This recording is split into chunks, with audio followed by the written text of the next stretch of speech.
আলু পটলের সঙ্গে একই বাজারে বিক্রি হচ্ছে চিকিৎসা। মালদার হরিশ্চন্দ্রপুরের রীতিমতো পসরা সাজিয়ে রমরমিয়ে চলছে এই চিকিৎসা পরিষেবা। হাটে বাজারে শাকসবজির সঙ্গে বিক্রি হওয়া এই স্বাস্থ্য পরিষেবা আসলে জালিয়াতির আখড়া। কারণ এই বিক্রেতারা থুরি চিকিৎসকরা প্রত্যেকেই ভুয়ো।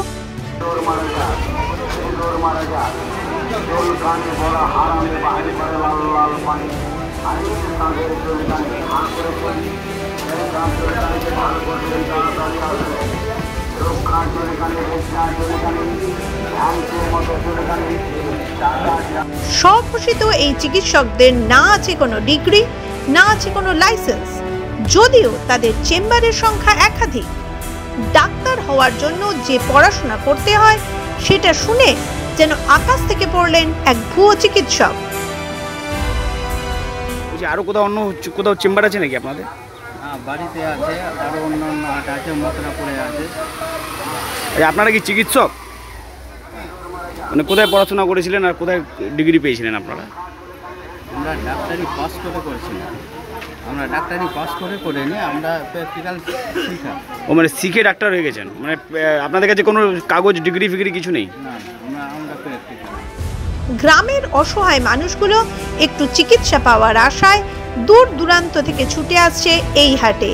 রোগীর দাঁত তোলা থেকে জাল ওষুধ বিক্রি সবই চলছে প্রকাশ্য দিবালোকে, খোলা আকাশের নিচে।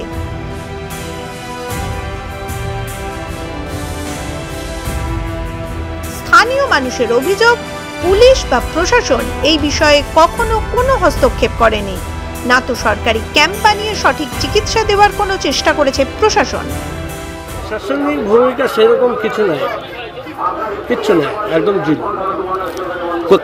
আজ পর্যন্ত আমরা দেখিনি তো কোনো প্রশাসনিকের তরফ থেকে কোনো চেক আপ বা রীতিমতো যে পেপার মানে দেখে কাউকে মানে কোনো কাজ করতে দিচ্ছে, সেই জিনিসটা আজ পর্যন্ত দেখলাম না। কোনো প্রশাসনের তরফ থেকে সেরকম অবজারভেশন মানে সেরকম এক্সামিনেশন। স্থানীয় বিজেপি নেতৃত্বের দাবি, প্রশাসনের মদতেই চলছে এই জালিয়াতি কারবার। ভুয়ো সরকারের ইচ্ছেতেই এই অসহায় গরিব মানুষগুলোর জীবন নিয়ে ছিনিমিনি খেলা চলছে এতগুলো বছর। হাটে ঘাটে আনাচে কানাচে ভুয়ো চিকিৎসক দেখতে পাওয়া যাচ্ছে এবং তারা রীতিমতো চিকিৎসা করছে। কে বাঁচছে কে মরছে কোনো তো কিন্তু দেখার হেলদোল নেই সরকারের মধ্যে। মানুষের জীবনকে নিয়ে খেলা চলছে এই সরকারের। এই তো অবস্থা। প্রশাসনের নাকের ডগায় স্বাস্থ্য পরিষেবা নিয়ে চলতে থাকা এই ব্যবসা নতুন নয়। এখানে অস্থায়ী চেম্বার সাজিয়ে বসে থাকা ডাক্তাররা প্রায় এক যুগ ধরে চালিয়ে যাচ্ছে এই বুজরুকি। গ্রামের সহজ সরল রোগীদের বোকা বানানো যে খুবই সহজ।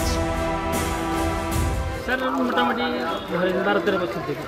আচ্ছা, 12-13 বছর হয়ে গেল। বলছি, আপনারা তো প্রতারণা করছেন সাধারণ মানুষের সঙ্গে, মনে হচ্ছে না আপনাদের? আমরা গরিব হিসাবে এরকম গ্রামে চিকিৎসা করছি।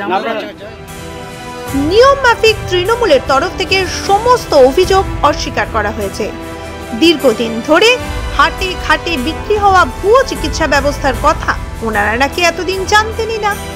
এর বিরুদ্ধে প্রশাসনের তরফ থেকে পরবর্তী পদক্ষেপ প্রসঙ্গে তিনি কি বললেন শুনুন।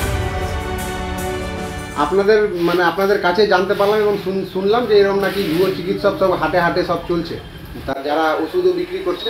তো এগুলো প্রশাসনের নজরে এসছে, প্রশাসনের মতন করে দেখবে এবং যদি এগুলো চলে তো এগুলো দ্রুতভাবে ব্যবস্থা নেবে প্রশাসন। প্রতারণার এই নতুন ফাঁদে না বুঝেই পা দিচ্ছে গ্রামের গরিব মানুষ। তবুও হেলদোল নেই স্বাস্থ্য দপ্তরের।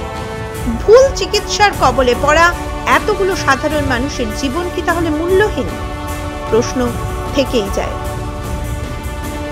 মাধ্যম ব্যুরো রিপোর্ট।